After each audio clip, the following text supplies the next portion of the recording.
Isang araw, may pupuntang bisita sa bahay nila Raina. May bisita daw dadating mamaya. Bili ka ng merienda nila. Ilan daw dadating at ilan daw bibilin ko? Daliwa tayong bisita mamaya. Bili ka daw ng biskuit sa kanila. 10 biskuit. Okay. Sige. Pabili po. Ano yun? Bibili nga po pala ako ng 10 biskuit. Magkano po? 20 pesos ang isang piraso. 20? Sa kabilang tindahan, 15 pesos lang yan eh. Mahal naman ng tinda mo. Wait! Bibigyan kita discount. Pero first, kunin natin ang equilibrio ng demand at supply nito para fair. Okay? Okay, here, isolve naman natin yung sa sitwasyon number 2. So first, namin ang equilibrium formula kung saan ang QD is equal to QS. Quantity demanded, hinihinging dami ng demand is equal to quantity supplied or hinihinging dami ng supply. So, sa sitwasyon na ito, pumunta ako sa tindahan upang makabili ng biskwit para sa mga bisita. Ang presyo ng isang biskwit sa tindahan ay 20 pesos. Dahil kailangan kong bumili ng 10 piraso nito, tinawaran ko ito na ang pinakamababang presyo ay 10 na rin. Hanapin ang equilibrio ng demand at supply nito. First step, anong gagawin? Ito ang gagawin sa first step. Hanapin ang equation ng QD. Ito ang equation ng QD. Tapos ang pinakamataas na presyo, anong pinakamataas na presyo? Recall natin, ay no, 20 daw. Presyo ng isang biscuit sa tindahan ay 20. Yun, 20. Next, step 2. Upang malaman ang kakatawan sa letter A ng demand function, maghanap ng naming multiple na pinakamataas sa presyo. Ang pinakamataas sa presyo ay 20. So, ano ang multiples ng 20? Ito, we have 20, 40, 60, 80, and 100. Pili tayo ng isa. Pili natin ang 40. So, ito daw 40 siya ang A. So, yung A, palitan natin ng 40. Q is equal to 40 minus B times P. Sunod, upang malaman ang kakatawan sa B, i-divide ang value ng A sa pinakamataas sa presyo.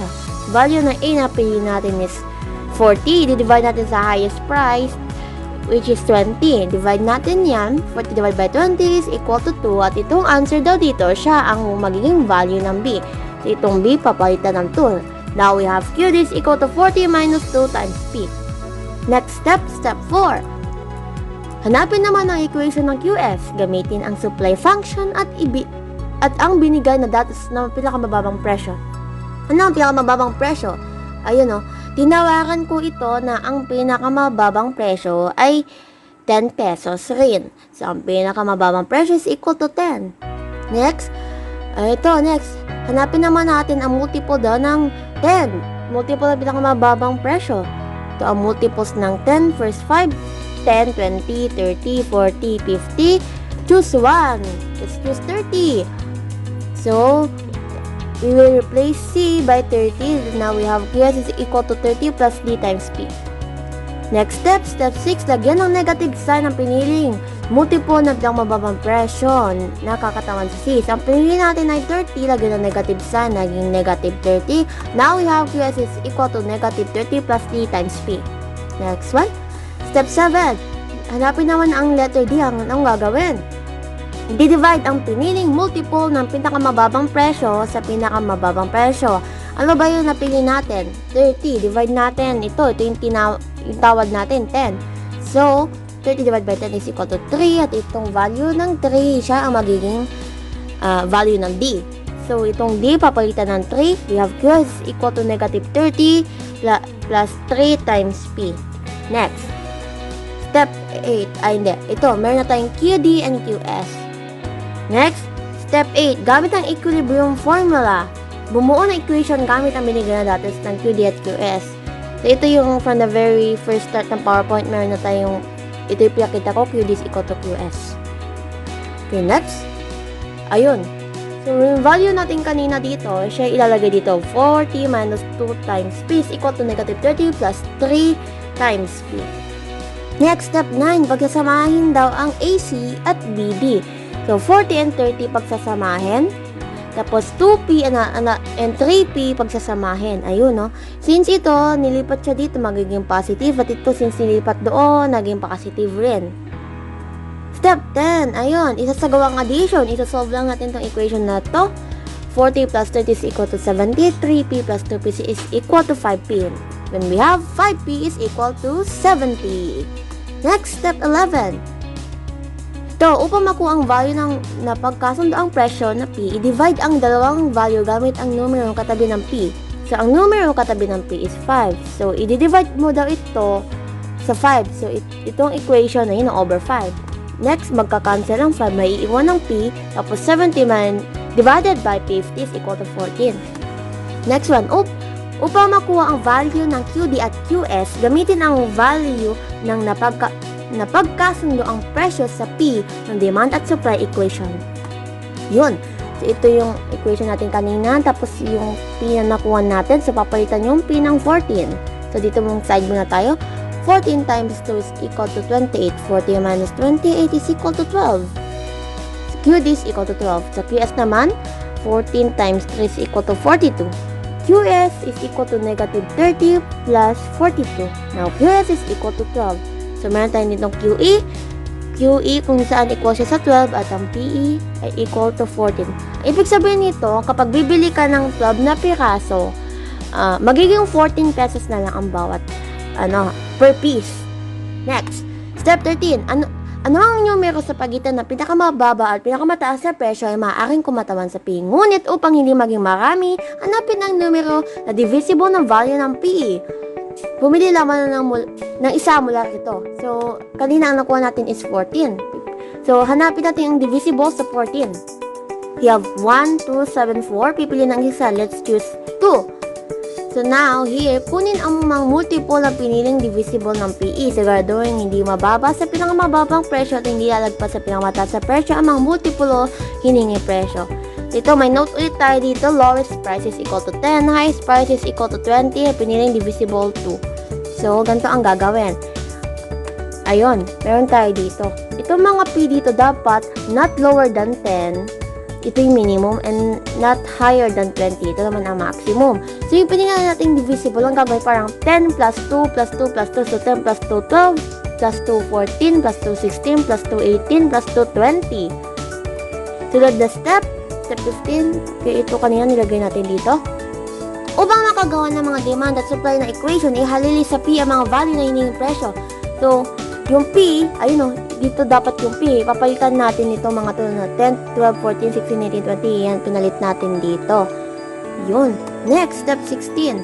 Upang makuha ang QD, umpisahang i-multiply ang kumakatawan sa B at P.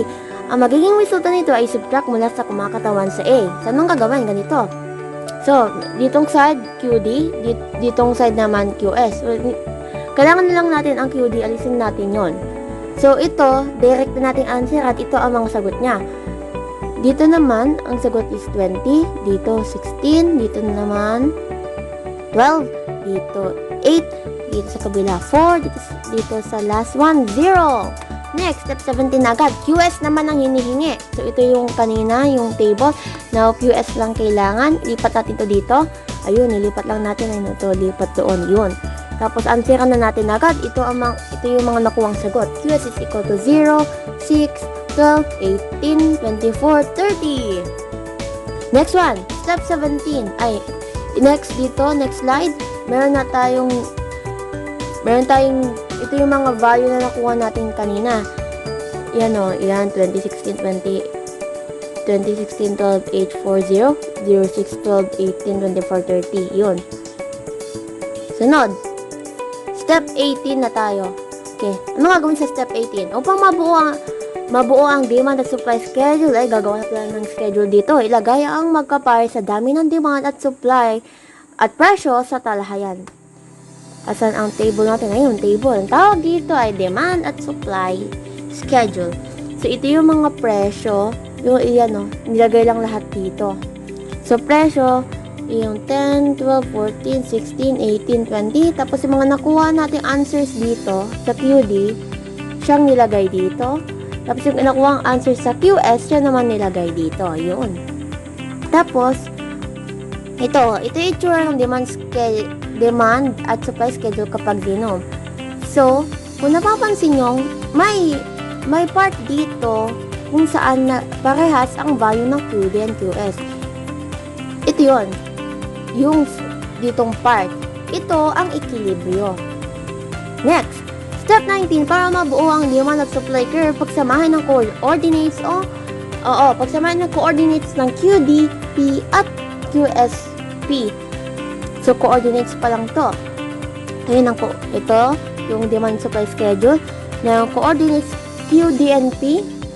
Ayun, QD and P, ito yung QD 2010, 16, 12, 12, 14, yun, 8, 16, 4, 18, 0, 20. Next, QSNP, 0, 10, 6, 12, 12, 14, 18, 16, 24, 18, and 30, 20. Ngayon na may coordinates tayo, pwede tayo mapunta sa step 20, sa last step. Anong gagawin dito? So, gamit ng coordinates, maglagay ng point sa graph, ipa-plot na natin. So, ganito ang gagawin. Ayan. So, unahin natin yung color orange, yung QD and P, 20 and 10. So, anong 20 and 10? Ayun, 20, 10.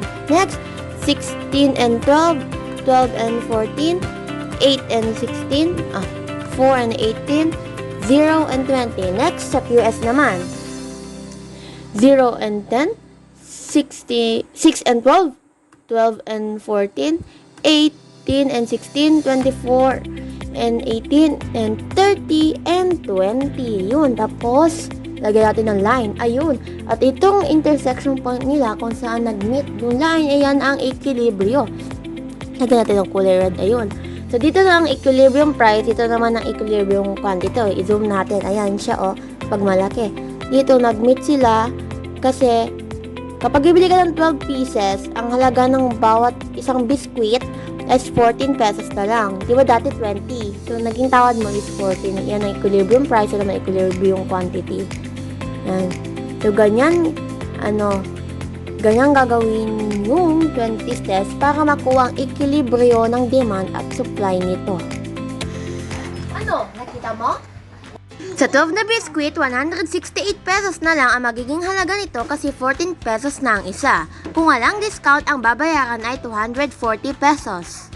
Uy! Ang laki ng discount Pero 10 lang naman bibilin ko eh. Gawin mo ng 12, pasobra ka na. Bigay mo na lang yung dalawa kay Sir Leo. Andun siya, nakikinig. Sige, bibili ako ng 12 sa halagang 14 pesos kada isa. Ito na po yung Ito, Salamat po. bye! Bye-bye.